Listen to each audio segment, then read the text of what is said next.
my channel. We are right back at it to talk about Real Housewives of Potomac. We got the first part of the reunion, you guys, and it did not disappoint. Real Housewives honestly is setting, Twitter ablaze with just questions about, how far is too far with the shade? Like, when is there a limit? What are you supposed to talk about? What is up for grabs?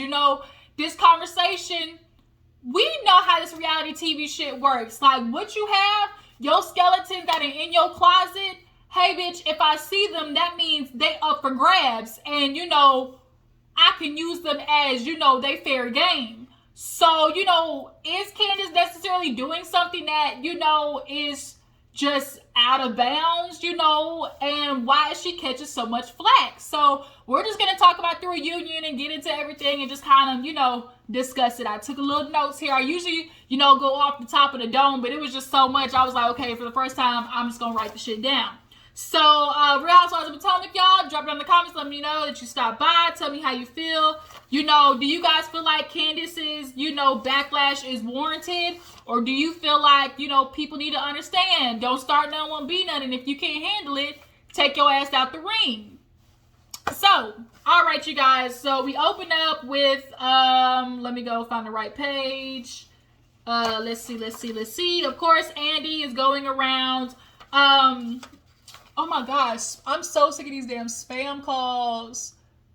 Stop calling me. Thank you. Okay, so, we open up with Andy obviously going around and talking to the ladies as they are getting ready and stuff like that. And I'm not gonna lie, the looks were questionable on some of them. So, of course, you got to get into the fashions. If this page will not stop, I'm just like stuck together. Come on, page. Work with me here. Work with me. Okay, there we go.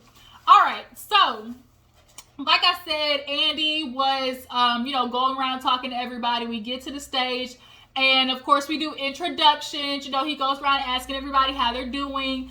Robin didn't have on no embellished, probably embezzled. Everybody's looks, as far as favorite looks go, damn it, y'all, I liked Mia dress. I really did. I liked Mia dress. I like a Scala. For me, it would probably be Mia, Ascala, Karen, Ashley, Robin, Gizelle. No, Wendy, no. Okay, so it would be Mia, Ascala, Karen, Wendy, Ashley, Robin, Gizelle. That would be my order. So, what I did not like about Candiace, her wig, as she did like a real nasty, ponytail, like fishtail, kind of messy look. That would have been super cute. But she did this bob, it's a bob. That's from, it's a bob. Say it, which is the bob. So she had on this bob that looked like a bucket hat on her head. Giselle, at first I was confused. I was like, damn, that hair was a mess. But then the more I looked at it, it was a mess. Robin, she doing better. She doing better with the looks, but she still hasn't figured that shit out. Robin loves a good sweatpants and, hair tie, chilling with no makeup on. What else? Karen looked good. Wendy looked good. I'm trying to decide if I liked the flare that was on the shoulder or not. I'm not quite sure yet. But overall, looks, as far as just all together, everybody, I give it like a B+, A-. So let's get into it. Y'all, we got to get into the reunion. That's what we're here to talk about. So we, of course, get, introduced to everybody. And basically, we start with Gizelle's fashions, of course. And Andy's like, girl, everybody's on your fashions. What is going on? You got the same stylist. She got the same stylist. Hasn't changed nothing. Gizelle at this point understands, it is what it is. People go with me no matter what. The fact that you haven't changed your stylist says a lot. So I'm guessing, are they a family member? Are they a close friend? Because why would you not get rid of that person? Like, she must be indebted to them or something, because girl.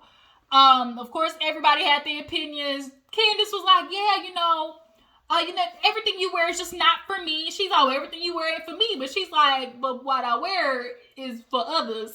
Like, you missing the point. Karen said, ain't shit gonna change with Gizelle. That bitch like a flat line. Beep. Like, it's gonna be the same regardless.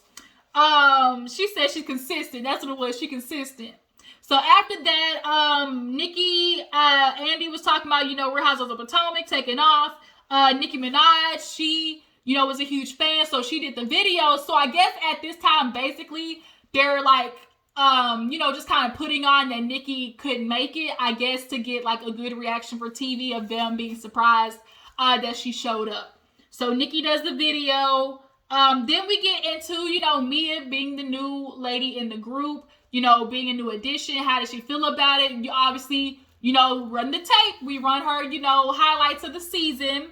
And basically it all starts with, Mia and her background and how she's so open to the group. And everybody was giving their first impressions. And Gizelle was like, I liked her at first. And Candace was like, at first, I really liked her.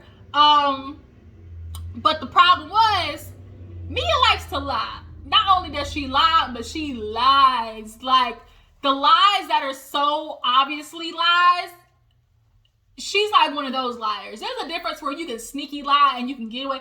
But when you just lie to the point where, like, bitch, I know I know you lying, right? It's kind of like that. That's Mia.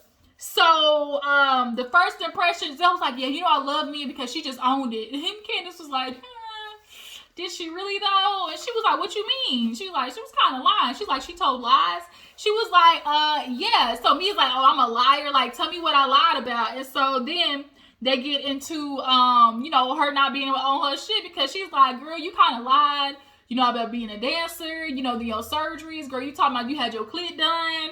And, then they get into like the surgeries or whatever. She was like, I did. She was like, basically she called it like, it was either, because vaginal rejuvenation and getting your clit worked on are two different things.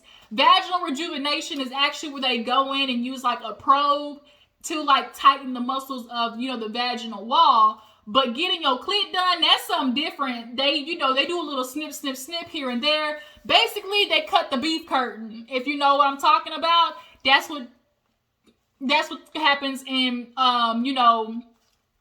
in clitoral, fixation. The clitoral renovation. That's what Mia got done. She got that beef curtain clipped, and everybody was confused because it's like, girl, you said you had 3 C-sections.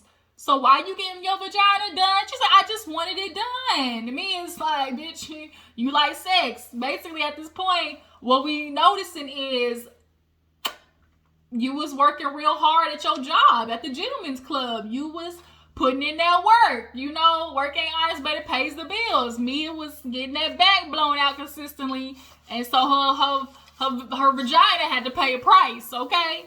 So then they start getting into obviously her work history because they talking about that clitoris getting done and why it's got done. And Ashley called it out like, girl, you had 3 C-sections. Make it make sense. But, like I said, then they started, the viewer question was like, girl, you worked at a stripper lobster joint, but that was, high class and you were a stripper or a dancer or escort. Like, bitch, which one was it? And so Gizelle kind of low-key came to Mia's rescue. She was like, oh, it was like a gentleman's club, and G was like a high roller. And basically, it was a gentleman's lounge. I've heard of them. Basically, guys go there to get, haircuts and cigar lounges and things like that. Basically, it's just a playhouse for men to get, like, shit done. But if you just so it happened to get shawty number that's bringing you that bourbon on ice, if you just so happen to fuck with her, it happens. And that's basically what happened with Mia. G came in barefoot and all. He was a high roller. And they got to rapping, and that's how it happened. Now, the title that you want to put on it, Mia, she's one of those girls where it's like, I'm not a prostitute. I'm an escort, bitch. I got clients. Like, escorts like to be bougie because I got clients. When you a prostitute, you call them hoes Johns. She want to be like, I got clients. Bitch, at the end of the day, you busting it wide open. Tell them bring it back. That's the truth. Okay, you hell on wheels. You was putting them legs to the sky. That's all it is, man. No matter what name you put on it, you was for the streets. Okay? a lady of the night, as Candace likes to put it. So she said that, she fell in love with G after she saw how big of a heart he had when he was helping her friend, who was Haitian, who went through a hurricane.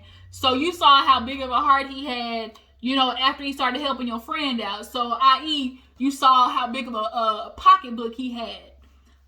So then they get into the fact that, like, whether you wore dresses or shorts. And she's like, yeah, you could take off the dress. But the thing is, they're trying to straddle that line of, like, not being nude, because then that's when you are considered, something totally different. So you wear the clothes, you might wear, like, a bathing suit top, boy shorts, you might wear, if you show, like, body parts, that's when you now are classified as something different. So that's the only thing that's keeping them from being a strip club, is the fact that the women still keep at least a little bit of clothes on. So then, they get into, her mom being on the show and how, that, she got so much support for that. And she said, yeah, my mom said she's going to pray for Candace. Candace like, bitch, who need prayer? Your mom need prayer, not I. You tell your mom to send that prayer towards her way. And then they started getting into, her entrepreneurship, because it's like, girl, did you just gain your ventures as a chiropractor owner from G? And she said she owns 2 massage envies that she owns 2 of the 8, or he only invested in 2 out of the 8, but she had the massage envies before they got married. And then, like, he owned McDonald's and then got bought out. And then he only invested after. So everybody's like, but he invested though, right? But she was like, no, that wasn't until after,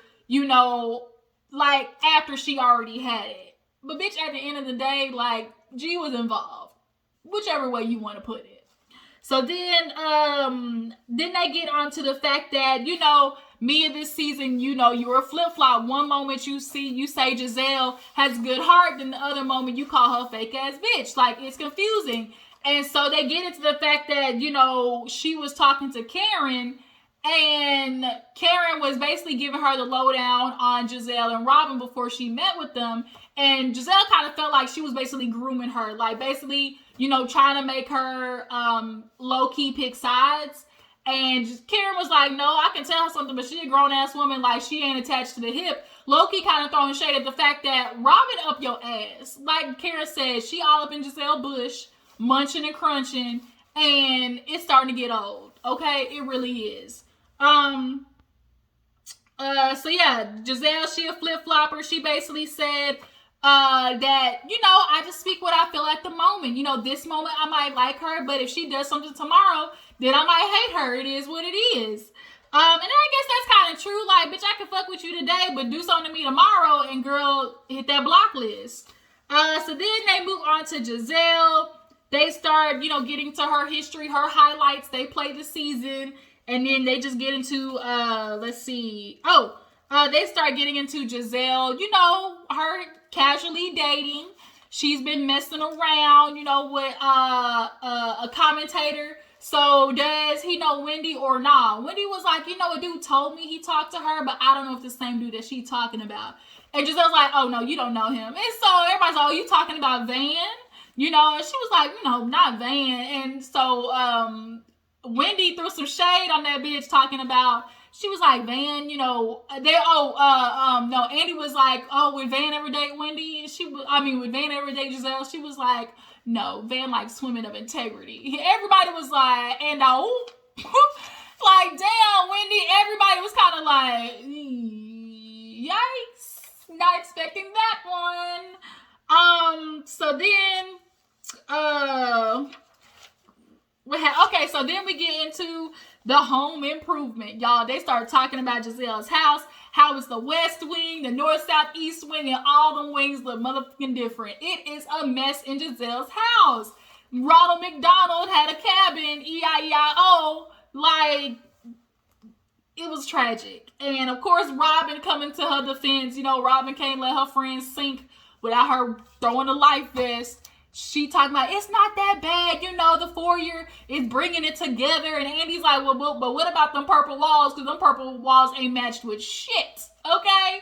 And she's like, no, I took that out. They didn't match with my floors. Gizelle sees no problem. She was basically like, you know, it is what it is. Like, it's my style. But, you know, she fixing it up somewhat.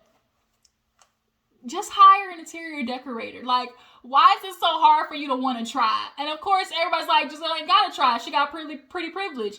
Gizelle's life really stems in the fact that she's always been that bitch. Because, remember, she went to, you know, college and was, you know, sorority leader, and sorority leaders definitely have this air about them because they are, you know, hazing the young women. You know, Gizelle admitted to that, you know, making girls do stuff, and you know, so her being on top all the time. So Gizelle definitely, you know, went into Potomac with the sorority mindset, and it's starting to bite her in the ass because now everybody's on her tail and she not used to it, you know. So of course they take out the purple walls, like I said. Then they get into Grace's driving. It took her 5 times to pass the test, but at the end of the day, bitch, she passed. Then we start getting into this Jamal timeline because of course we gotta talk about Jamal. They ended up transitioning to him after asking about, you know, his driving. So Andy's like, okay, you know, we gotta get into Jamal. You know, when did you guys break up? And she's like, spring, summer, fall. Like, she pulled a charade. Spring, summer, fall. The jogger's gonna come out after spring, after winter, I mean, in January. Like, what? Since when did spring be in January, bitch? But nonetheless, she was like, oh yeah, we broke up, you know, after the holidays. So he's like, after the holidays, like, we did the reunion, but y'all were together at the reunion, right? She was like, yeah, you know, maybe like January. And she was like, wait a minute. When he called BS, she was like, I'm sorry, but bitch, this ain't sounding right. Jamal posted a video talking about he was single in December. So make it make sense. I remember that video, and what I took from it, which is what I think Gizelle also took from it too, was Jamal in that video was playing semantics, as in, I'm single because I'm not married to somebody. Like, it don't change the fact that you might be in a relationship, and he's one of those niggas like, I ain't got no ring on my finger, so I'm single. He was doing that, but at the end of the day, the gist is, she was running around this thing of, oh, we weren't monogamous to each other, and Andy brings up the binder. It was kind of like, I mean, Gizelle, you know, the binder incident happened, and obviously the information that was in it, a lot of people would probably, you know, connect 2 and 2 that the binder played a part in y'all breaking up.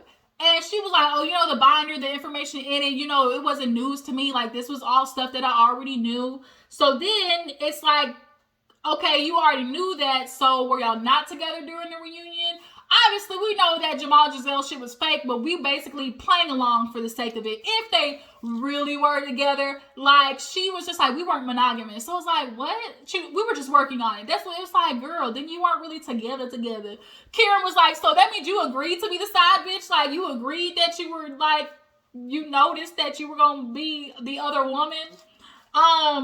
So then they get on the fact that she's always... they get on the fact that she's always so into everybody else sharing about their relationship, but then want to be quiet on her shit. Like, girl, you don't share the same information or get into as much depth. And that is true. Every time it comes, you know, we start asking Gizelle questions, she be mush mouth. She be on, you know, she be quiet. She be on mute. And so it's like, girl, you not sharing at the same capacity as everybody else. Like, true tea. So then Wendy was like, yeah, you know, Gizelle really can't be honest, because if she really has tried to, you know, explain or describe everything that she's going on through her life, she would probably break down. Wendy's like, Giselle's like, yeah, because you know me. She's like, but you don't know me either. But I think Wendy does have some, you know, understanding, or like she does have a point in that Gizelle hasn't really dealt with the shit in her life. She's very stoic. She's very ice princess. She very, like her kids said, emotionally unavailable. And she said she was like that way for, survival. She doesn't cry. The fact that, Andy was asking, like, okay, you allowed this man back in your life and he fucked up again. Like, I would think that you would basically have PTSD and would be hurt all over again. But Gizelle basically was like, no, I'm not, because if he did it again, basically she's like, if he does it again, I expected it, because I know he was capable of doing it before, so if he does the shit again, why should I be surprised? Like, that's what that nigga does. So I think that's what Gizelle was trying to get at, but it still wouldn't change the fact that, like, you would be hurt, because you like, damn, nigga, I gave you another chance, and you make me look stupid 2 times over. Like, that would be emotional. Gizelle admitted, she's like, I did cry in the midst of the divorce, but, now that's not what I'm doing. And Karen did make a point, like, you really could have a powerful moment if you really shared your story right. If Gizelle did share her story a lot more and just like growing up and, choosing a man who did all of these things and how it's affecting her life, Gizelle would get a lot more fans. People would be a lot more receptive to her.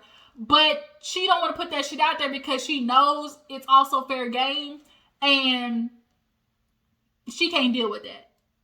And also I think Gizelle is embarrassed. She's embarrassed that she allowed herself to be in a relationship with a man like him. So then, when Karen was talking about that, Robin, here comes Captain Save-A-Ho. Everybody doesn't react the same way, Gizelle. Because she's not doing what you guys want doesn't mean Gizelle ain't hurt. Girl, shut your ass up, Tweety Bird. I call Robin Tweety Bird. Just over there on the sidelines, just putting a little 2 cents in. It's like, bitch, shut up, before I get the fly swatters. Ugh. Shoot fly, don't bother me. Just okay. So then they get into, Karen says, Gizelle, I really thought she would have been better than that. But Karen, once again, valid. This is how I felt too. She went back to something that's familiar. It's easier to go back to something that you know, that you really don't have to use new vulnerability, because that's scary. I don't think Gizelle has ever been vulnerable with somebody since Sherman. I think Sherman was the only person that Gizelle was able to allow herself to get there. And now that that's over, Gizelle doesn't want to do that again. So it's easier to just go with what you know, because now you don't have to like access new emotions for somebody new and access new vulnerability that you're not capable of. Gizelle's not capable of that yet. And it's emotional because her daughters are watching this and they told her up front, like, we don't have no example. And I know what that feels like, because my parents, the way they acted in the divorce and just in marriage in general, I don't really have an example of, healthy shit too. So I understand that feeling. Then she talked about basically it was survival for her. Everybody's talking about how Karen digs on her being single and how, it's single shaming.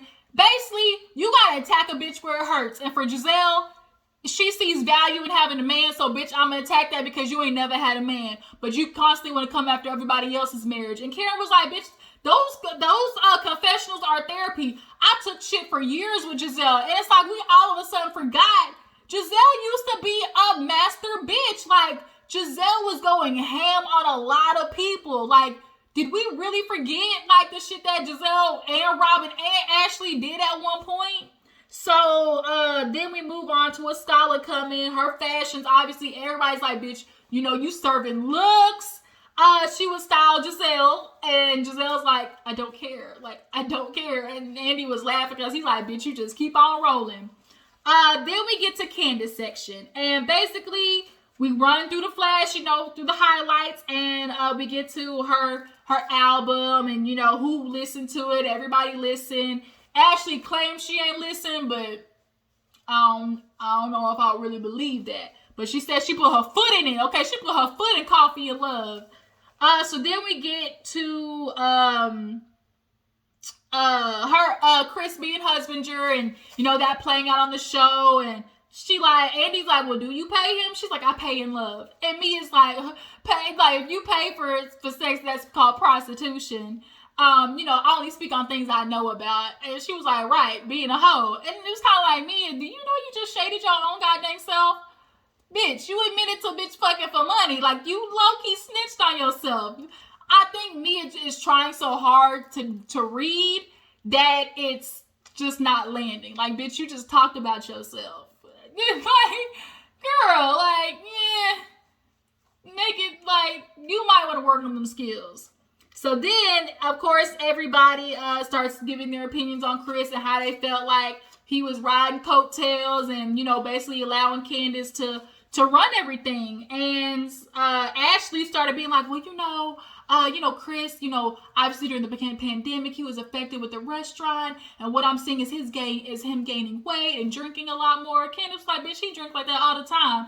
And then second, Ashley, who the fuck, why are you worried about Chris? You worried about the wrong white man, okay? You need to be worried about your Crypt Keeper ass husband and why he can't keep his hands to himself and why his raisin back ass is at the hotel messing with some other bitch. That's what you need to worry about. So then we get to Candiace and her mama is very emotional about that right now. She is mad at her mom.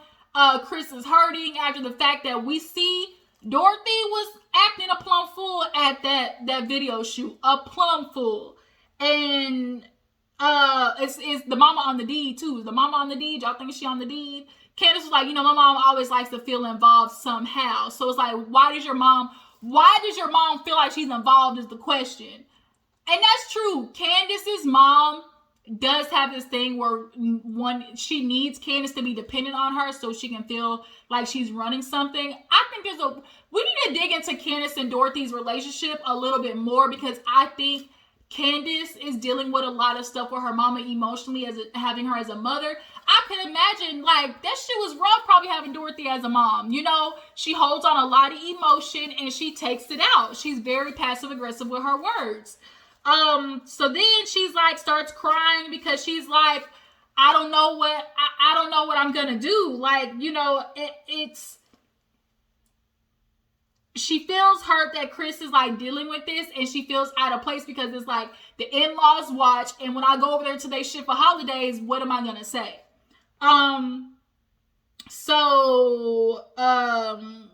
They started getting into what happened? What happened where Mia said something about Candace and Chris.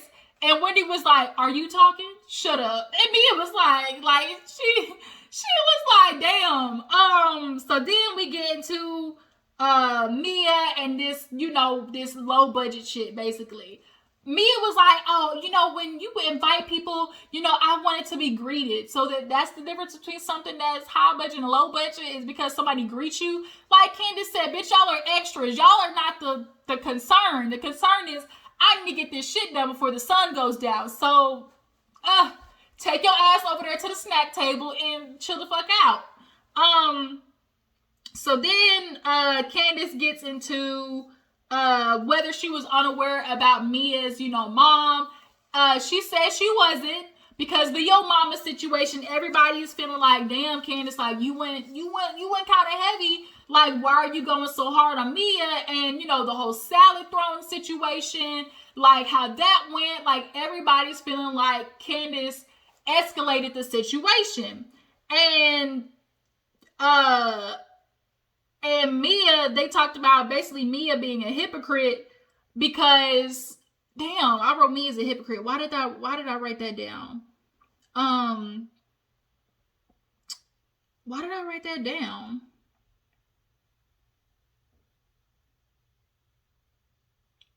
Ungrateful.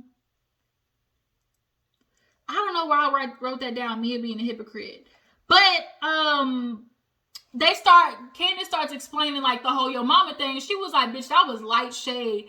Because Candace was basically saying, Mia, you got a lot of shit that I could have talked about. So the quick little yo mama was light and you were ungrateful. And everybody was like, ungrateful? Andy even got to the, like, you could tell Andy's opinion has changed of Candace in the extent that he feels like, girl, you the common denominator. You literally, your mouth almost got you assaulted. First of all, almost, but she was assaulted. That wig, she almost had her motherfucking wig pulled cat back blue, okay? And so Andy's like, how is that working for you? Like, your mouth, like, how is that really working for you? She's like, what do you mean? And Candiace explains, just because I'm better at the shit that I do, I'm running my mouth. Y'all need to understand, I don't start shit, I finish it. Won't start none, don't be none. And I get that. Candiace is like, if you can't handle it, I'm sorry that I'm better than, reading and shading. Karen was like, ain't no better than me and Gizelle and Gizelle and me. I don't know. Karen is good, but Candiace, she hits some points, and she's very funny too with it.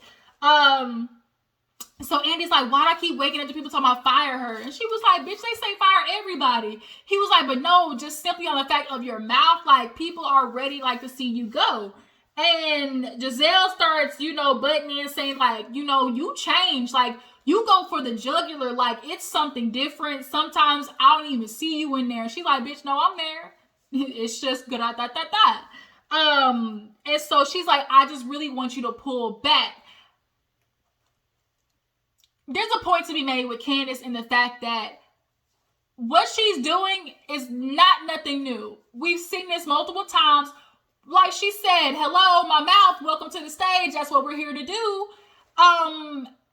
But Candace just carries a harsh energy. So when she does go off, it just comes off in a different way. I don't know how to explain it, but Candace just comes off very harsh and almost like angry, right? I want Candace to stop being so triggered to the extent of, run these bitches they money, right? Run me my money, I'm going for the jugular, but I want her to perfect it doing it nice nasty, right? If you can read a bitch with a smile, that is way more effective to me. Like,